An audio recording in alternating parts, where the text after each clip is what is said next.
Shalom everyone. The 9th and the 10 words, and week 4 closes.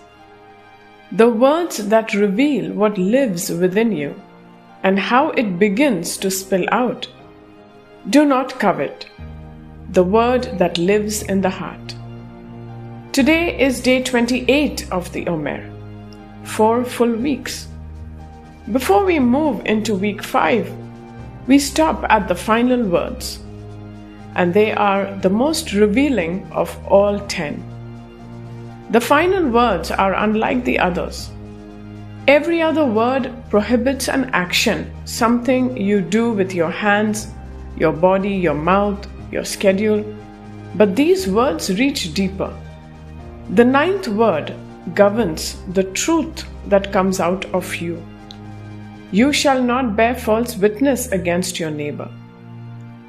And the 10th word governs the desire that forms within you. You shall not covet. The rehearsed fantasy of having what belongs to someone else. This is the place no external authority can fully reach, because no one can see inside your heart but God. And yet what is hidden does not remain hidden. What is conceived in the heart eventually finds expression through the mouth. Covetousness within becomes distortion without. Desire, when left unchecked, does not stay silent, it reshapes truth. That is why these words stand together. The 9th reveals how the corrupted heart speaks, the 10th reveals where the corruption begins. Exodus chapter 20 verse 16. You shall not bear false witness against your neighbor. Matthew chapter 12 verse 34. Out of the abundance of the heart, the mouth speaks. Matthew chapter 12 verse 36 says, on the day of judgment, people will give an account for every careless word they spoke. Yeshua shifts the focus of false witness is not just what you say, it's what is living inside you that produces those words. As it is written in Matthew chapter 15 verse 19. For out of the heart come evil thoughts, murder, adultery, sexual immorality, theft, false witness, and slander. So it is not a social mistake, but it is a spiritual condition. False witness is not neutral, it aligns you with deception, not truth. In Ephesians chapter 4 verse 25, therefore, having put away falsehood, let each one of you speak the truth with his neighbor.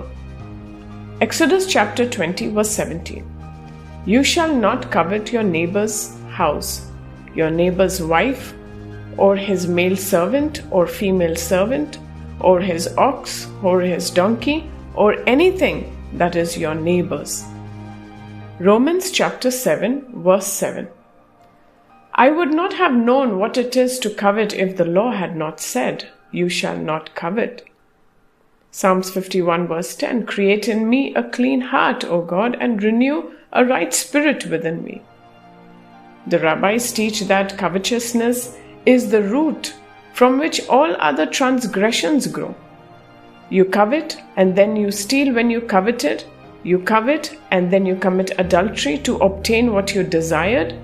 You covet and then you murder to remove the obstacle between you and what you want. And often before any of that, you begin to reshape truth. You justify, you exaggerate, you diminish another.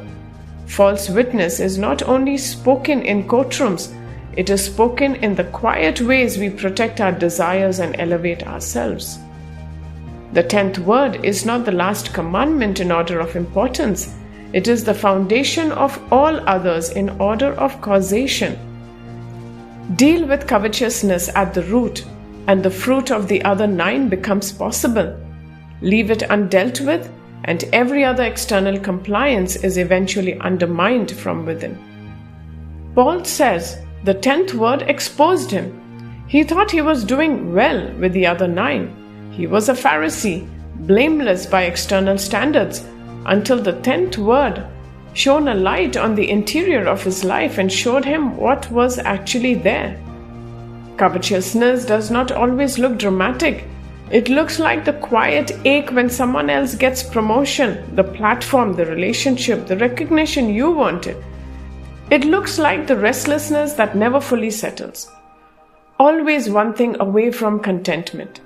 It looks like scrolling through someone else's life and feeling something sink in your chest.